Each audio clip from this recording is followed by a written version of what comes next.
Hey everyone, Jefferson here with the Daily DLP for Tuesday, February 17th. It is the beginning of the year of the horse in the Chinese zodiac calendar. Congratulations to those who celebrate. I personally am a rat. Insert joke here. But just a quick start before we get into the Lions things. When I was a kid, my grandmother had a collection of the Chinese New Year mugs, and I had all the years on them and everything. It was fascinating, and I actually learned all that kind of what all the traits were and everything. It was fun, good time. I believe this is the fire horse technically, so flame on, all of you all who are celebrating the Chinese New Year. We got a lot of Lion stuff going on for it being in the middle of the depth of the off season. Combine is next week. We'll be previewing that for most of the rest of the week, and we will have a prospect of the day today who will be someone that I will be talking to at the Combine. But before we get to that, so yesterday in the last daily, actually came out Sunday night. That was a technical error on my part. My bad. Got it done. We talked about Alex Anzalone and how he's going to be a free agent, and that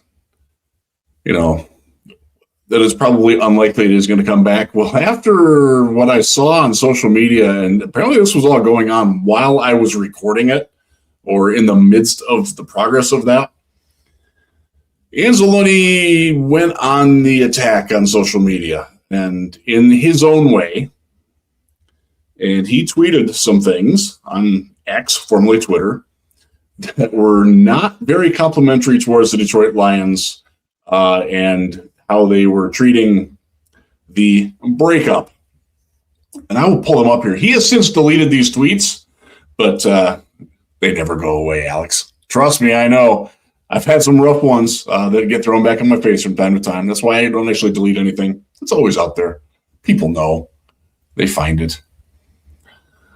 So, this was the first tweet. We love you in Detroit, Alex. Really not our social media team. They don't know how to behave. So this is in reference to this here. The Lions social media team put out a video of the top breakups, pass defenses from the Lions last year. And Alex Anzalone didn't have any on it, even though he had a career-high 9 PDs. And not one of them made it. He took umbrage to that. He also was not happy that other pending free agents, that includes Amik, did have their PDs placed on it. Anzalone is a prideful guy. He is a bit of a sensitive guy, obviously, and he took this pretty seriously. Now, he has since walked it back. He deleted the tweets, claimed that he was just joking. I don't believe that. Sorry, Alex, I don't.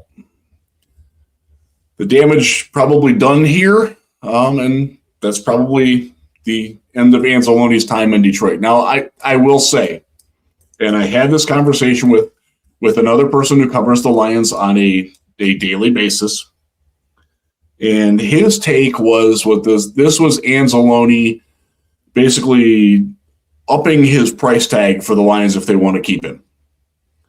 I don't know how accurate that take is. I can't discount it. I don't know that it's not true, but that seems like an odd way to try to leverage this particular regime, especially when you're going to be 32.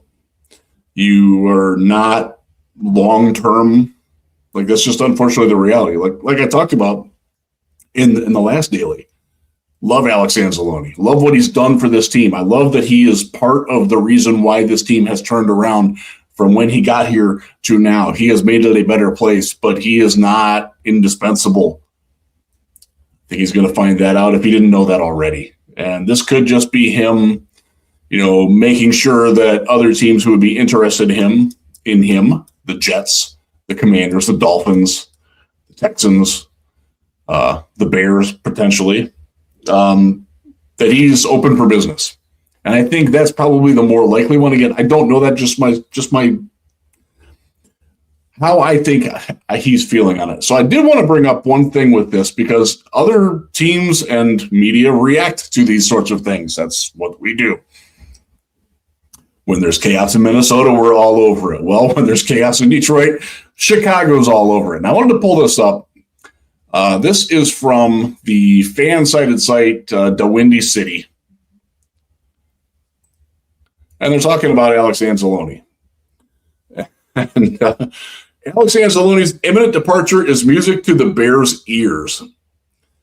That might be overselling it a little bit because he was going to be a free agent anyways. It's not like they're cutting him or anything, but I think it does go to show that there is respect for Alex Anzalone's game around the league and how people who play us a lot are aware of how good he is and how well he has played for Detroit.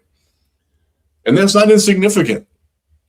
You know, we like to do that when, like, just as an example, the Chicago Bears right now technically don't have a safety on their roster. They're all either free agents or restricted free agents, or contracts are up. So we'll probably be excited when Jaquan Brisker maybe doesn't re-sign or something like that. I don't know. But so they're doing that here. And to elevate Anzalone into that level of conversation, I think it says a lot about how well respected Anzalone is and why I do think that there's going to be a healthy market for his services out there. I probably lowballed him on the last daily. I said $4.5 million per year. I think he's probably going to shoot for 2 years, $15 million. First rule of sales: you don't ask, you don't get. Worst they can say is we'll give you 14 instead. Guarantee more of it. That could get him in any number of places. And by the way, that would price him out of Detroit, I would think. After they have paid Derrick Barnes already, Jack Campbell is going to be needed to get paid soon as well as some other folks. And Anzalone and DJ Reader, which we talked about in the last daily, these are the types of veterans that a team in the situation like the Lions are, where they have to pay so many young people. These are the guys who get caught on the wrong side of that. There's just not enough room for the guys who are on the downside to pay fair market value. Now, if you want to come, let's say you're a safety and you want to come to Detroit as a 1-year bridge while Brian Branch recovers from his torn Achilles. That's a different market than what Alex Anzalone and DJ Reader, and perhaps even Amik Robertson, are looking at and Khalif Raymond's another one. They're probably going to have more value to other teams financially than what they do to the Lions, but that doesn't mean that they don't want to play ball with the Lions. So I hate to see it go down this way, honestly. I really do. It shouldn't be this way for Anzalone. It's frustrating, but it is what it is. So not looking super good on it, although, again, it's still early. It could very well just be posturing. I don't really believe that, but again, I don't know that that's not what's happening here. Maybe the Lions kiss and make up on, I don't know, but Anzalone has been a guy who is a little, again, sensitive to criticism or to perceived slights like that. And, they've other outlets and places have indeed sued things over with Anzalone in the past. He doesn't seem to be a guy who holds grudges like that. So I wouldn't count him out just yet, but it seems extremely unlikely that Alex Anzalone is coming back, even less so than it was before with all the financials and everything. So there were a couple of NFL free agents who are now on the market. The Miami Dolphins are in tear it down mode, and they have cut Tyreek Hill, who should be of zero interest to the Lions, even if he was healthy, which he's not. You don't take 32-year-old wide receivers with massive knee problems and his arrest records. That's not what this Lions regime does. Somebody certainly will take a chance on him, but it won't be Detroit. But the guy who's of interest is Bradley Chubb. Now, Bradley Chubb This is another one where the people who like the meme of, the guy getting all excited about an injured guy with Brad Holmes, because that's Bradley Chubb. He was really good so he was their splash trade acquisition back in, I think it was 2022 for the Dolphins, came from the Broncos. And he was really good right away, and then he got hurt. And he missed an entire season and has not been the same dude since. That doesn't mean he's not a good player, not a valuable player, but he's not that guy anymore. And they were paying him like he was still that guy. Well, that's a very easy cut for a team that just got rid of their head coach and has a lot of moving parts going on with their roster. He is definitely of interest to me as a potential Detroit Lions defensive end, pass rusher. He's not an alpha dog anymore, but you know what? The Lions have one in Aiden Hutchinson already. If Al-Qadim Muhammad is going to get priced out, and he might, Bradley Chubb might come cheaper. Why? And there might be some counterintuitiveness going on here. Stay with me. Chubb's already made his money. He can be a ringhorn now. He's made a lot of money. He doesn't need that massive paycheck if he doesn't want to pursue that. If winning is more important to him, he's got a direct path to a starting role on a Super Bowl contender in Detroit if he wants it, and if the Lions have interest in him. So yes, I am definitely interested in Bradley Chubb. Nick Chubb, the running back, who is now a free agent after his time with the Texans has ended, is not somebody that I'm interested in, and I say that very sullenly, because I had the privilege of covering him in Cleveland, and holy crap, would he be perfect in Detroit. That guy, unfortunately, the massive knee injuries, plural, he doesn't have it anymore. We saw it up close and personal at joint practices last year. Look, he was somebody that I used to marvel at when I go to Browns practices, with his ability to jump cut and explode, like from going this way to going that way, was at his size was unreal. He physically cannot do that anymore. I've talked to several people in Houston who have gone through it, and as I covered the Texans as well, and they're all like, he's probably done. And I even had one person who suggested he might retire. So, he's a great name, but at this point, he's certainly not better than Gibbs or Monty. He's just not. And you don't want to pay for that name. That is something that a team like the Raiders or the Cowboys can do, because that seems to be what they do. A little more irresponsible name chasing, clout chasing. Hate saying that, though, because damn, man, he was fun. He was so good. He was so good. But Jahmyr Gibbs, David Montgomery, it's a pretty dang good 1-2 punch. It's as good as any in the league that I can think of. I'm good with that. You don't need to pay for a number 3 running back. That's if it's Jacob Sailors, if it's a street free agent, Craig Reynolds wants to come back, whatever. I think we're good there. Let's get into the prospect of the day. And this is somebody who will be of interest to a lot of Lions fans and people in the Patreon Slack who have paid for the subscription there to get away from the social media fray and have more intelligent Lions conversation. It's totally worth it. Trust me on that. It's very nice. We do still have differing opinions going on in there, but it's done much more respectfully and with the intent of advancing the conversation rather than tearing down the other person. And that's kind of where it needs, like, you want to argue with me about points? Fantastic. Let's go. Like, I don't claim to know everything. If you can make a convincing argument, I certainly have my eyes open and listen. And a lot of folks are like that in the Slack, and I love that. You're going to tell me I suck, or just because, I don't know, because I don't even know.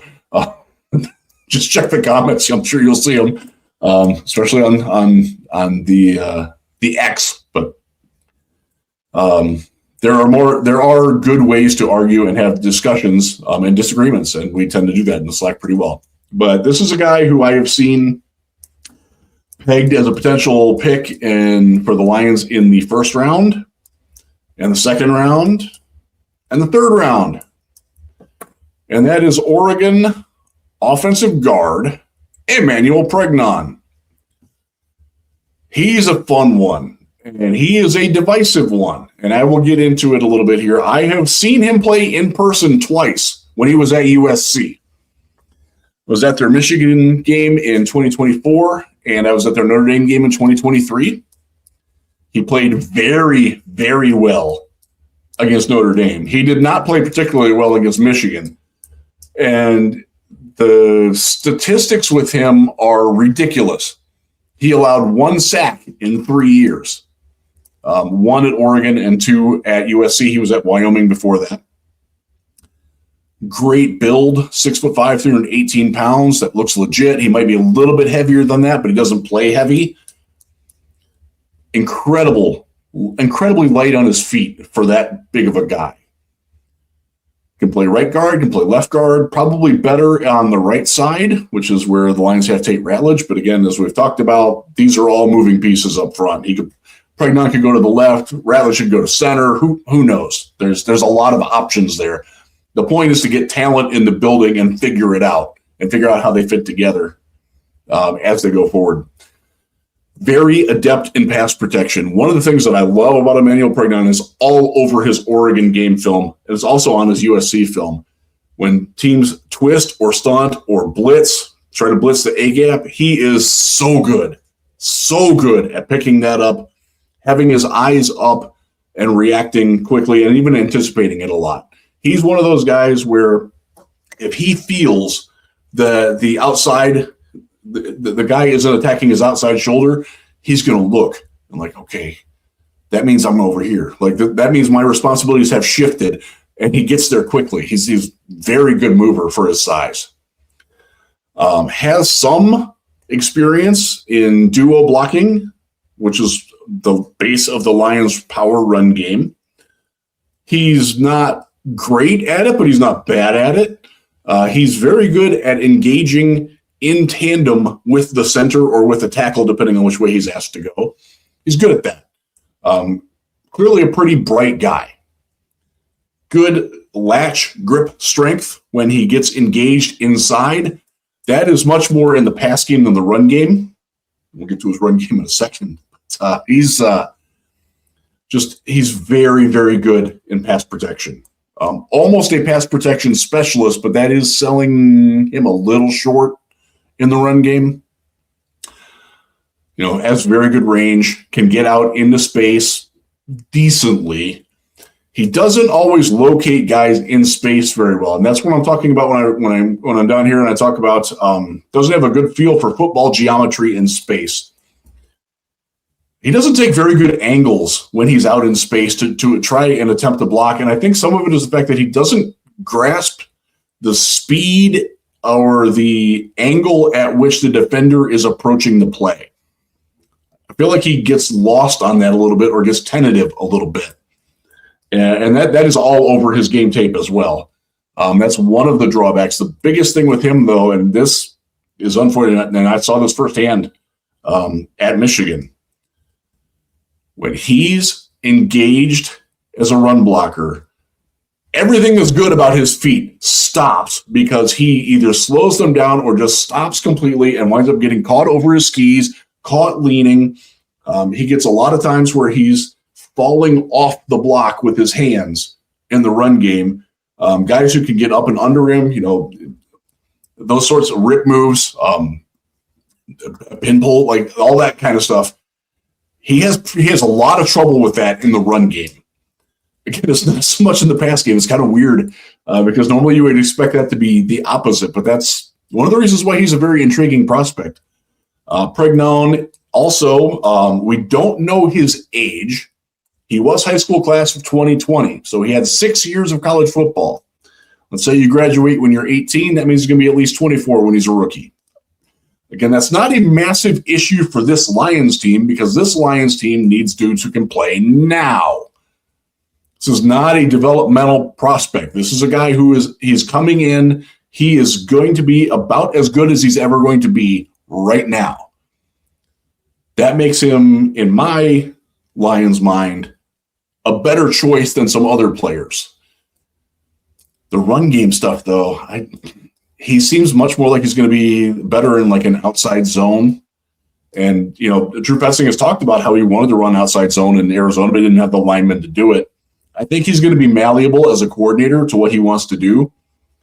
Hank Fraley is the offensive line coach, and Dan Campbell, for that matter, as the head coach, have leaned a lot more on power gap duo type concepts than outside zone. There is some inside zone to what they do, but so I don't know if he's the best schematic fit, but he's a good one. He is my player number 40 on the big board, which would put him, if he's there at 50, where the Lions pick in the second round, that's pretty good value, especially if they haven't taken an offensive lineman in the first round.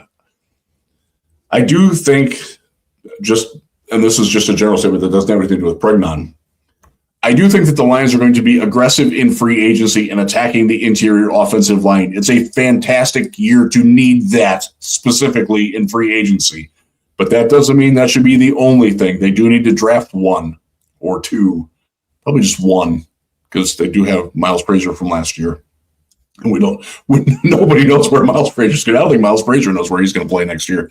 Somewhere in Detroit, will he be the sixth lineman? Will he be Alshika? Will he be competing to start at left tackle? Who knows? But Pregnon would be a very good pick for a Jared Goff quarterbacked offense.